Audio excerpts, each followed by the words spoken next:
అలభ్య అక్షయ భక్తి భావ సుగంధమే ఈ వరకాళి పద్యరత్నాకరం. వేజండ్లపురములోని శ్రీ విశ్వమాత ఆదిపరాశక్తి పీఠాధీశులు భగవాన్ శ్రీ శ్రీ శ్రీ వెంకట కాళీకృష్ణ గురుమహారాజు గారు శ్రీ వరకాళి లీలా వైభవాన్ని మహత్తరంగా రచించగా, శ్రీ వరకాళి పద్యరత్నాకరం గ్రంథంలోని 326 పద్యరత్నాలలోని వేజండ్ల శ్రీ వరకాళీమాత లీలా వైభవాన్ని తెలియజేస్తున్న 13వ భాగము 76 నుండి 85 పద్యరత్నాలను కూర్పు చేసి ప్రవచిస్తున్నది భగవాన్ శ్రీ శ్రీ శ్రీ వెంకట కాళీకృష్ణ గురుమహారాజు వారి దాసుడు వ్యాఖ్యాన వాచస్పతి బ్రహ్మశ్రీ ప్రభాకర స్వామి, హైదరాబాద్. కాళికాలయంబు ఘనముగా నిర్మించి కోర్కెవీడి కాళింగొల్చుచుండా, కాళికాలయంబు ఘనముగా నిర్మించి కోర్కెవీడి కాళింగొలుచుచుండా, కష్టమెల్ల తొలగు కలలోన ఇలలోన, కష్టమెల్ల తొలగు కలలోన ఇలలోన, కాళికాంబతనయ కనుము కృష్ణ. కాళికాలయాన్ని నిర్మించి నిష్కామంగా అమ్మను పూజిస్తూ ఉంటే ఇలలో వచ్చే కష్టాలే కాక కలలో వచ్చేవి కూడా తొలగిపోతాయి. కాళీమాతను పూజించాలనుకోవటం ఎంతో సాహసంతో కూడిన విషయం. ఎందుకంటే ఆమె ఆకారం చూపర్లకి భయాన్ని కలిగిస్తుంది. పొడవాటి నాలుకతో మెడలో పుర్రెలు మాలగా ధరించి మొలకు ఖండించిన చేతుల్ని ఆచ్ఛాదనగా చుట్టుకొని భయంకరంగా కనిపిస్తుంది. పైగా క్షుద్ర పూజలు చేసేవారికి అధిదేవత కాళిక అనే అపోహ ఉంది. అందువల్లే ఆ తల్లిని మనసులో స్మరించటానికే భయపడతారు. ఇది ఆ తల్లికి ఒక పార్శ్వం మాత్రమే. ఇలా భయపడటం ముళ్ళు గుచ్చుకుంటుందని గులాబీ పువ్వును వదిలివేసే చందంగా ఉంటుంది. నిజంగా ఆ తల్లి గులాబీ పువ్వు కంటే ఎన్నో వేల రెట్లు అందమైనది, సుకుమారమైనది. అలాగే దానికున్న ముళ్ళు కంటే కఠినమైంది. పొరపాటు చేస్తే శిక్షిస్తుంది. ఇన్ని తెలిసి కూడా భయం లేకుండా ఆ తల్లి దగ్గరికి చేరిన వాళ్ళని దయతో ఆదరిస్తుంది. తనని ఎలా పూజించాలో తెలియజేస్తుంది. మంత్ర రహస్యాల్ని విప్పి చెబుతుంది. సిద్ధుల్ని ప్రసాదిస్తుంది. అలాగే శ్రీ కాళీమాతకు ఒక ఘనమైన ఆలయం నిర్మించి ఆ తల్లి మహాత్యాల్ని ఎక్కువ మందికి తెలియచెప్పే ఉద్దేశంతో కోరికలన్నింటినీ త్యజించి ఆరాధించే వాళ్ళకి జీవితంలో సాకారంగా కాని కలలో కాని కనిపించి అనుగ్రహాన్ని కురిపించి ఎదురయ్యే కష్టాల్ని తొలగిస్తుంది. కనుక కాళీమాతను పూజించాలని కోరికను పెంచుకోవాలి. ఆ పూజ ప్రారంభానికి, పూజా ఫలసిద్ధిలో ఎదురయ్యే ముళ్లను అమ్మే తొలగిస్తుంది అంటున్నారు భగవాన్ శ్రీ శ్రీ శ్రీ వెంకట కాళీకృష్ణ గురు మహారాజుల వారు. జనన మరణ దుఃఖ సాగరమున నుండి పరమ పదము చేర్చు భద్రకాళి, నిత్య సత్యమైన ప్రత్యక్ష దైవము, నిత్య సత్యమైన ప్రత్యక్ష దైవము, కాళికాంబతనయ కనుము కృష్ణ. జనన మరణ దుఃఖాలనే సముద్రం నుంచి అవతలి ఒడ్డుకి భద్రంగా చేర్చే భద్ర రూపిణియే భద్రకాళి. నిత్య సత్యమైన ప్రత్యక్ష దైవం ఆవిడే అని తెలుసుకోవాలి. జననం మరణం రెండూ దుఃఖహేతువులే. తల్లి గర్భం నుంచి వెలువడిన శిశువు ప్రపంచంలోకి అడుగిడిన క్షణం నుంచే ఏడుపు మొదలవుతుంది. ఏ శిశువు నవ్వుతూ పుట్టిన దాఖలాలు లేవు. ఏడుపుతో ప్రారంభమైన జన్మ ఏడుపుతోనే ముగుస్తుంది. పుడుతూ తాను ఏడుస్తాడు, చచ్చి తన వాళ్లను ఏడిపిస్తాడు. ఒక ఏడుపుతో ప్రారంభమై 10 మంది దుఃఖంతో అంతమయ్యేదే మానవ జన్మ. జనన మరణాలు రెండూ దుఃఖసాగరమే. ఈ రెండింటికి ఆవలి తీరం పరమపదం. సాగరాన్ని దాటటానికి పడవ అవసరం అవుతుంది. దుఃఖసాగరాన్ని దాటి పరమపదాన్ని చేరాలంటే తగిన సాధనం కావాలి. ఆ సాధనయే భక్తి. శ్రీ కాళీమాతను సేవిస్తే ఆ తల్లి నిత్య సత్యస్వరూపిణి అయిన భద్రకాళిగా కరుణారూపపు నౌకలో సంసారబంధం అనే ఇబ్బందులు మన దరికి చేరకుండా ఈ సంసారం అనే సముద్రంలో పరమపదమనే తీరాన్ని చేరుస్తుంది. అక్కడి చేరిన వాళ్ళకి పునర్జన్మ లేదు. జనన మరణాల బాధ ఉండదు. మళ్లీ పుడతాం, మళ్లీ చస్తాము అని. ఎవరైనా అది సాధించటానికి శ్రీ కాళీమాతను అనునిత్యం భక్తితో పూజించాలి అంటూ అమ్మ యొక్క తత్వాన్ని, అమ్మ యొక్క రెండు వైపుల్ని, అంటే నాణ్యానికి రెండు వైపులు ఉన్నట్టుగా అమ్మ సాత్విక రూపాన్ని, అవసర కాలంలో భయంకర రూపాన్ని పొంది సాత్విక తత్వంలో జీవుల్ని కడతేరుస్తుంది. ఆ భయంకర రూపంలో దుష్టత్వాన్ని సంహరిస్తుంది. ఎందుకనంటే ఏదైనా చేయటానికి సర్వసమర్థరాలు కనుక, శక్తి స్వరూపిణి కనుక, పరాశక్తియే ఆమెడ కనుక ఆ తల్లిని పూజించాలి, ఆమె అనుగ్రహాన్ని పొందాలి అనేటటువంటి ప్రయత్నం చెయ్యాలి అని ఈ పద్యంలో భగవాన్ శ్రీ శ్రీ శ్రీ వెంకట కాళీకృష్ణ గురు మహారాజ్ వారు తెలియచేస్తున్నారు. ఆదిశక్తి ప్రేమ అంతులేని ధనము, భక్తి తోడ కలుగు శక్తి. ప్రేమ శక్తి యందు భక్తి శాశ్వత ధనమోను. ఆదిశక్తి ప్రేమ అంతులేని ధనము, భక్తి తోడ కలుగు శక్తి. ప్రేమ శక్తి యందు భక్తి శాశ్వత ధనమోను. కాళికాంబతనయ కనుము కృష్ణ. ఆదిశక్తి మనపై చూపే ప్రేమయే అంతులేని ధనం. దానిని పొందాలంటే భక్తి ఉండాలి. ఆదిశక్తి యందు మనకు ఉన్న భక్తియే మనకు శాశ్వతమైన ధనం లాంటిది. అమ్మ యందు మనం చూపించే ఆరాధనని ప్రేమ. అదే ప్రేమ అంటే. ప్రేమ బంధం పెరిగే కొద్దీ అది భక్తి భావంలోకి మారుతుంది. సాత్వస్మిన్ పరమ ప్రేమ రూపా భక్తిభీ. సాత్వస్మిన్ పరమ ప్రేమ రూపా భక్తి అని నారద భక్తి సూత్రం చెప్తుంది. ఆ తల్లి యందు మనం చూపే పరమ ప్రేమయే భక్తి. ఆ తల్లిని భక్తి భావంతో పూజిస్తూ ఉంటే ఆమె చూస్తూ ఊరుకోదు. అంతే ప్రేమతో మనల్ని ఆదరిస్తుంది, కరుణ కురిపిస్తుంది. ఆమె కరుణకు మురిసిపోయి మరింతగా ఆ తల్లిని పూజించాలనే భావన మనకు కలుగుతుంది.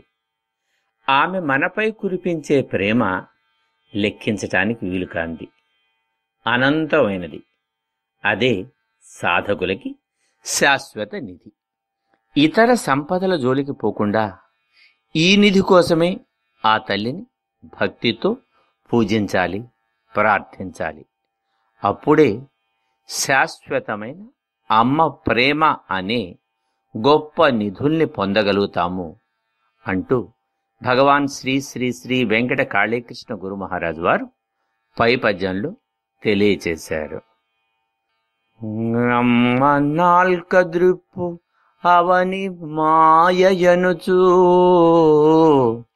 మాత కాళి మహిమ మహిని గనక అమ్మ నాల్క త్రిప్పు అవని మాయనుచు మాత కాళి మహిమ మహిని కనక ఆశ ఆవహింప అజ్ఞానులౌదురు ఆశ ఆవహింప అజ్ఞానులౌదురు కాళికాంబతనయ కనుము కృష్ణ. శ్రీ కాళీమాత మహిమను తెలుసుకోకుండా ఆశాపాసం చుట్టుకొని అజ్ఞానంలో అవుతున్నాం. ఈ ప్రపంచమంతా మాయే. పరమాత్మ యొక్క అమ్మ యొక్క దివ్యమైన ఆయుధం కూడా మాయే. అందుకనే పరమాత్మ ఒక చోట చెప్పింది మమ మాయా దురశ్చయ అని. అంటే ఆ మాయ దాటరానిది, దాటలేనిది కనుక దానిలో చిక్కుకోవద్దు అంటుంది అమ్మ. అమ్మ నాలుగు చూపించటంలో ఆంతర్యం అదే. భక్తులు కాళీమాత అనుగ్రహం కలిగే వరకే అశాశ్వతమైన వాటిపై ఆశతో అజ్ఞానులవుతారు. ఆ తల్లి మహిమ తెలిసిన క్షణం నుంచి నరం లేని నాలుక నిజం తెలుసుకుని అంతా మాయ అంతా మాయ అని వీళ్ళు కూడా నాలుకతోనే పలుకుతారు. అబద్ధాలు చెప్పేవాడు ఇతరుల్ని ప్రలోభాలకు లోన్ చేసి మోసం చేసి తమ పబ్బం గడుపుకునేవారు ఎప్పుడూ రెండు నాల్కల ధోరణి అవలంబిస్తారు. తాము చేసే మోసపూరిత కార్యక్రమాలు ఎవరికీ తెలియవని, తమ మాటకారితనం వల్ల ఎలాంటి వ్యవహారాన్నైనా మాటలతో మాయ చేయగలవని అనుకుంటారు. అలాంటి వాళ్ళు వాటి దుష్ఫలితాలు గూర్చి ఎవరైనా చెబితే నాకేమిటి, నన్ను దేవుడు కూడా ఏమీ చేయలేడని ప్రగల్భాలు పలుకుతారు. అలాంటి మూర్ఖులు శ్రీ కాళీమాత మహిమలను తెలుసుకోలేక అజ్ఞానులుగా మిగిలిపోతారు. అయితే అమ్మ కాళీ భక్తులకు నిజమేమిటో తెలుస్తుంది. అమ్మ నాలుకను చూసి ఇది అంతా మాయా అశాశ్వతం అని తెలుసుకోమంటుంది. ఈ సుఖవైభవాలు ఉత్తిత్తివే అంటుంది. అందుకే నాలుకను జాపి మరీ తెలుపుతుంది జగత్తు యొక్క మాయాస్వరూపాన్ని అంటూ భగవాన్ శ్రీ శ్రీ శ్రీ వెంకట కాళీకృష్ణ గురు మహారాజు వారు పై పద్యంలో తెలియచేశారు. శత్రుగణము బట్టి సమయించు శక్తియో, శత్రుగణము బట్టి సమయించు శక్తియో, కాలరూపమైన కాళీమాత తానే గొప్పయగుచు చిదానంద రూపం, కాలరూపమైన కాళీమాత తానే గొప్పయగు చిదానంద రూపం, కాళికాంబతనయ కనుము కృష్ణ.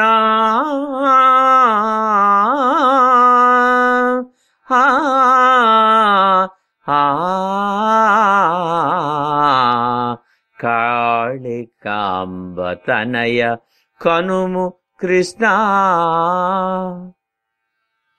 కాలస్వరూపిణైన శ్రీ కాళీమాతయి శత్రు సంహారం చేయగల శక్తి. సర్వశ్రేష్ఠురాలైన జ్ఞానానంద స్వరూపిణి, కాలస్వరూపిణి అయిన కాళీమాత ఏ రూపపు శత్రువునైనా సమయింపచేస్తుంది. అంటే అంతర్గత శత్రువునైనా బాహ్యపు శత్రువునైనా. శత్రుముఖులు మూకుమ్మడిగా చుట్టుముట్టి పరిహాసం చేసిన, దండయాత్రకు వచ్చిన వారిని ఎలాంటి సంశయము లేక సంహరించగలిగింది ఆది పరాశక్తి అయిన శ్రీ కాళీమాత. బాహ్య శత్రువులను ఎంత సమర్థంగా తుదముట్టిస్తుందో అంతర్గత శత్రువులైన కామ, క్రోధ, లోభ, మోహ, మద, మాశ్చర్యాలనే అరిషడ్వర్గాలను ఈ శత్రుమూకల్ని అంతం చేసి భక్తులు ఆ తల్లి దగ్గరికి చేరే మార్గాల్ని సుగమం చేస్తుంది. కోరికలనే ఈ ముసుగులు భక్తుల జ్ఞాన దృష్టిని కప్పివేసినప్పుడు తల్లిని చేరటానికి ఆటంకం కలుగుతుంది. అవి ముందుకు సాగనివ్వవు. కాళీమాతపై దృష్టి నిలిపి ప్రార్థించే వారిలో ఈ కోరికలు క్రమేణా నశించిపోతాయి. కాలుడైనా కాలం అయినా శ్రీ కాళీమాతయే. ఈ శత్రు సంహారంతో అమ్మ వైభవం మనకు తెలుస్తుంది. చిత్తు అంటే అజ్ఞానం. అజ్ఞానంతో ఆనందమయం అవుతాం. అంటే అజ్ఞానమేదో తెలుసుకుంటే, ఆ సత్స్వరూపమేదో తెలుసుకుంటే ఆ సత్తులో మునిగి అజ్ఞానాన్ని విడిచి ఆనందమయులం అవుతామన్నమాట.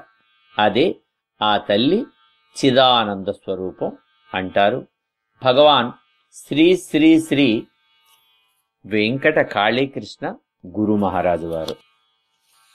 శక్తి కాళియుండే సర్వలోకములందు, శక్తి కాళియుండే సర్వలోకములందు, సత్యలోకమెల్ల సాకు కాళి, సత్యలోకమెల్ల సాకు కాళి.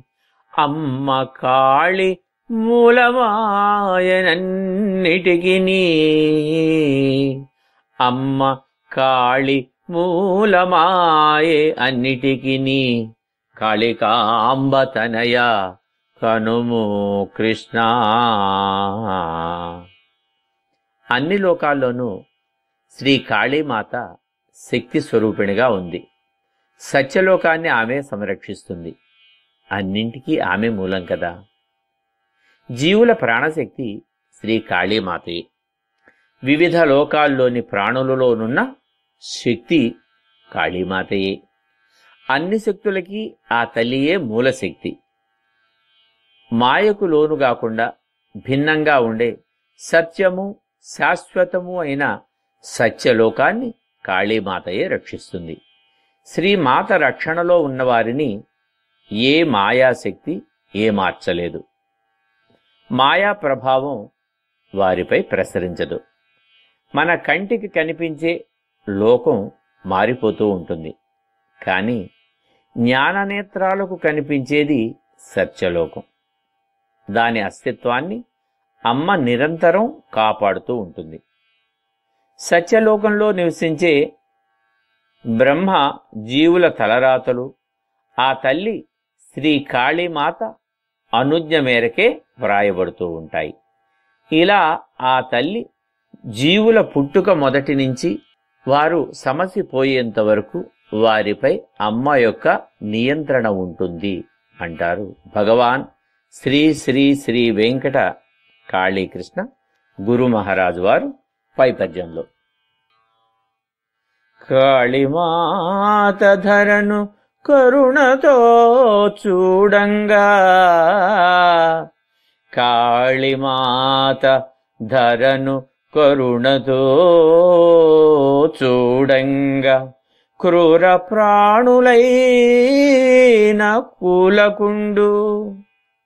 కాళీమాత ధరను కరుణతో చూడంగా, క్రూర ప్రాణులైన కూలకుండు.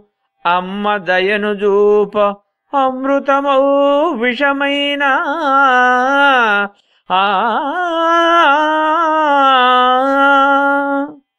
అమ్మ దయను చూప అమృతమో విషమైన,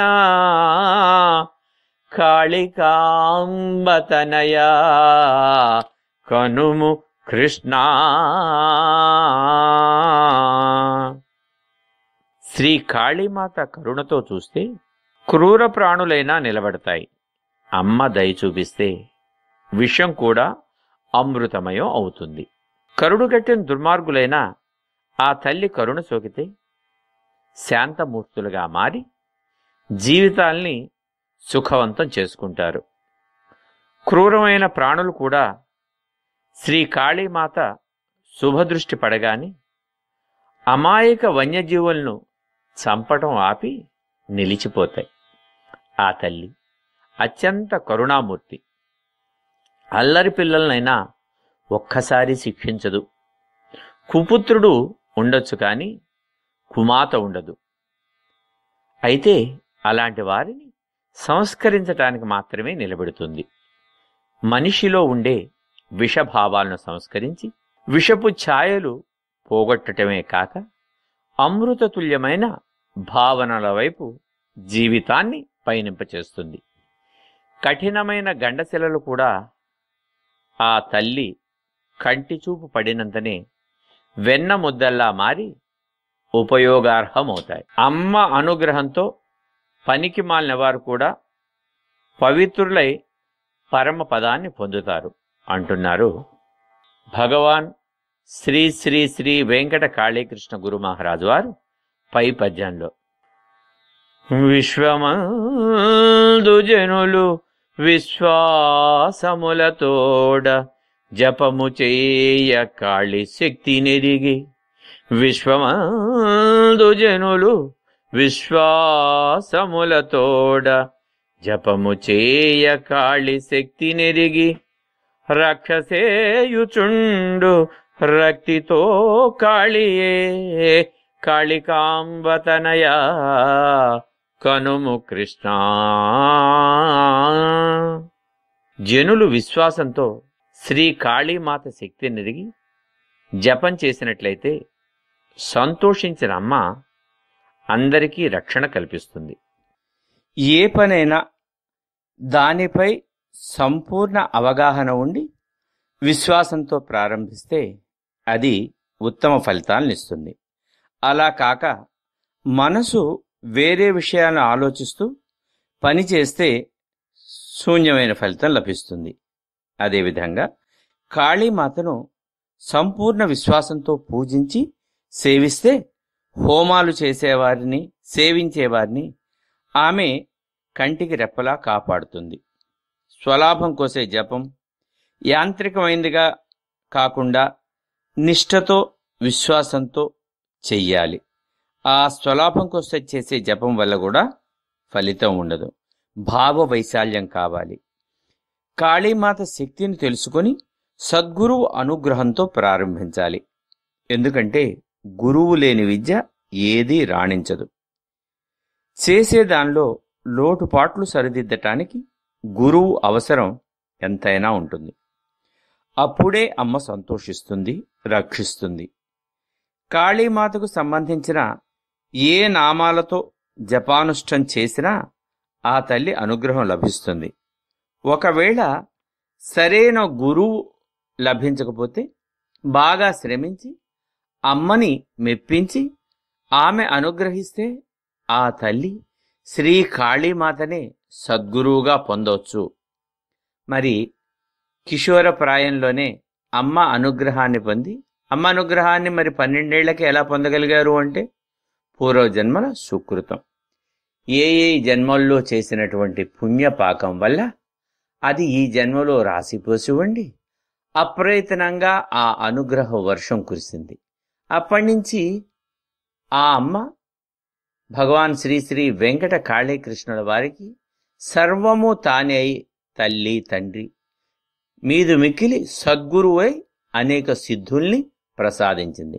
కనుక సద్గురువుగా కావాలి అన్నా కూడా ఆ తల్లి అనుగ్రహమే అంటారు పూజ్య గురుదేవులు శ్రీ శ్రీ వెంకట కాళీకృష్ణులు పై పద్యంలో. విద్యలేకయున్న వేట్కతో కొలువంగ అన్ని విద్యలొసగు ఆదిశక్తి. విద్యలేకయున్న వేట్కతో కొలువంగ అన్ని విద్యలొసగును ఆదిశక్తి. అమ్మ కాళీ ఇచ్చు అమృతమౌ వాకులన్ కాళికాంబతనయ కనుము కృష్ణ.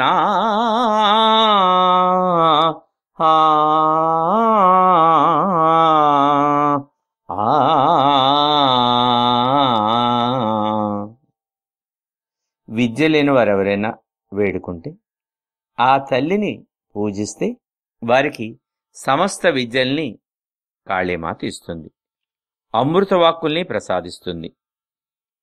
విద్య లేనివాడు వింత పశువు అనేది నానుడి. పశువు అంటే జంతువు అనే అర్థమే చెప్పుకోక్కర్లేదు. మంచి చెడు, పాపం పుణ్యం అనే విచక్షణ జ్ఞానం లేని వారిని కూడా పశువుతో పోలుస్తాం. అలా పశువుతో పోల్చుకోవచ్చు. వారు కూడా ఆ తల్లిని పూజిస్తే ఆమె సంతసించి అవసరమైన విద్యలన్నీ నేర్పుతుంది. విద్యతో పాటు అమృతప్రాయమైన విషయాల్ని లోకానికి తను చెప్పగలిగిన స్థితిలో ఉండేలా జ్ఞానాన్ని, చక్కటి వాక్కుని ఇస్తుంది. విద్య అంటే ఒకటి మామూలు లౌకికపరమైనటువంటి విద్య, ఇంకొకటి పరావిద్య. దానిని అపరావిద్య, దీనిని పరావిద్య అంటాం. ఈ విద్య పరావిద్య, అపరావిద్య అనే రెండు రూపాలు కాళీమాతకు ఉన్నాయి. విద్య అనేది చరమ వృత్తికి రూపజ్ఞానం. ఆ విద్య భేదభ్రాంతి రూపజ్ఞానం. తనని పూజించిన వాళ్ళకి అపర విద్యా రూపంలో ఉండే లౌకిక విద్యల్ని తల్లి ప్రసాదిస్తుంది. అంటే మంచి ఉన్నతమైనటువంటివి. మన లౌకిక జీవితంలో డాక్టర్ అయితేనో, ఇంజనీర్ అయితేనో, లాయర్ అయితేనో, ఎంసీఏ అయితేనో, ఎంబీఏ అయితేనో పెద్ద చదువులుగా ఉన్నత విద్యగా భాషిస్తున్నాం. అవి పొట్టకూటి విద్యలు. వీటినే అపరావిద్యలు అన్నాం. అలాంటి విద్యని ప్రసాదిస్తుంది. అలా కాకుండా స్వాధ్యాయం, ప్రవచనాలు, వేదాలు, ఉపనిషత్తులు, పురాణ ఇతిహాసాలు వంటి అపరావిద్యల్ని కూడా అమ్మే ఇవ్వగలుగుతుంది. కనుక ఇట్లాంటి విద్యల జ్ఞానాన్ని ప్రసాదిస్తుంది అంటూ భగవాన్ శ్రీ శ్రీ వెంకట కాళీకృష్ణుల వారు పరా అపరా విద్యలకు అధిదైవమైన ఆ కాళీమాత యొక్క వైభవాన్ని ఈ పద్యంలో తెలియచేశారు.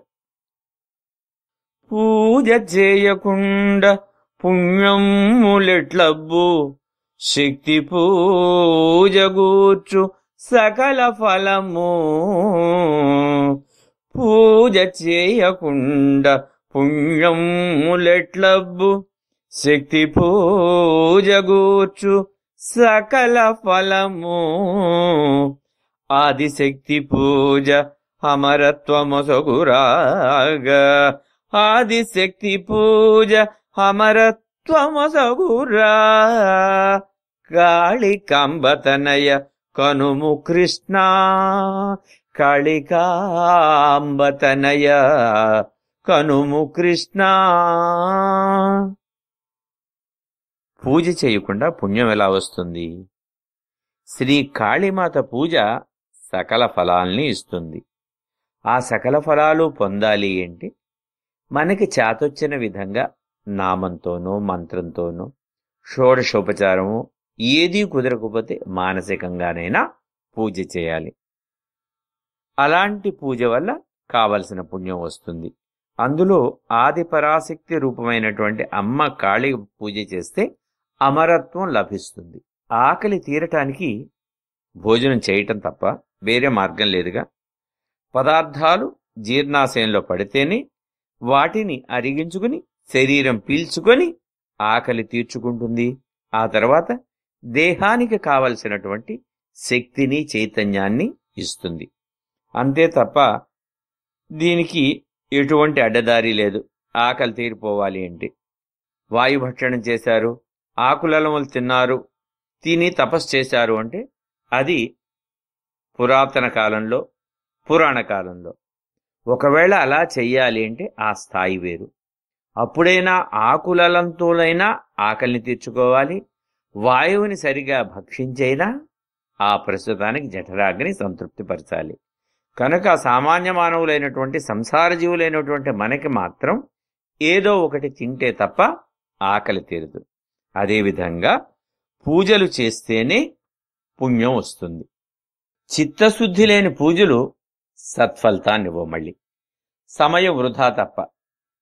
పూజ్యా పూజ్యలభ్యా, పూజ్యా పుణ్యలభ్యా అనేవి ఆ తల్లి నామాలు. ఆది పరాశక్తిగా ఆమె పూజ్యురాలు. పూజ్య అంటే పూజింపబడేది. త్రిమూర్తుల చేతే పూజింపబడినటువంటి తల్లి, సర్వలోకాల్ని సృష్టించి పాలించే సమర్థత ఉన్నటువంటి తల్లి, మరి పూజ్యునురాలే కదా. ఆ తల్లిని నిష్కల్మషంగా పూజిస్తే ఆ ఫలితం పుణ్యరూపంలో ఉంటుంది కనుక పుణ్యాన్ని ప్రసాదిస్తుంది. అందుకే ఆ తల్లిని అర్చించేటప్పుడు అష్టోత్తరంలోనూ లేకపోతే వివిధ నామాల్లో పూజ్య, పుణ్యలభ్య అంటే పూజ్యురాలు, పూజిస్తే పుణ్యాన్ని లభింపజేసే తల్లి అని మనం మంత్ర రూపంలో ఆ తల్లిని పూజిస్తాం. ఆ పుణ్యమే అన్నింటికీ ధనం లాంటిది. అది ఉంటే జన్మకు సఫలత లభిస్తుంది. అకుంఠిత పూజ వల్ల మరణం లేని స్థితి లభిస్తుంది. అంటే మరణం లేకపోవటం అంటే పుట్టినవాడు 100 ఏళ్ళు, 200 ఏళ్ళు, 300 ఏళ్ళు, 400 ఏళ్ళు అలా శాశ్వతంగా ఉంటాడు అని కాదు. ఇక్కడ మృతత్వం లేని స్థితి అంటే, మరణం లేని స్థితి అంటే జన్మరాహిత్యం చేకూరుతుంది. దానినే కదా అమరత్వము అనేది, అంటే మరణించని స్థితి. అలాంటి స్థితిని అమ్మ ప్రసాదిస్తుంది అని పై పద్యంలో భగవాన్ శ్రీ శ్రీ శ్రీ వెంకట కాళీకృష్ణ వారు తెలియచేశారు.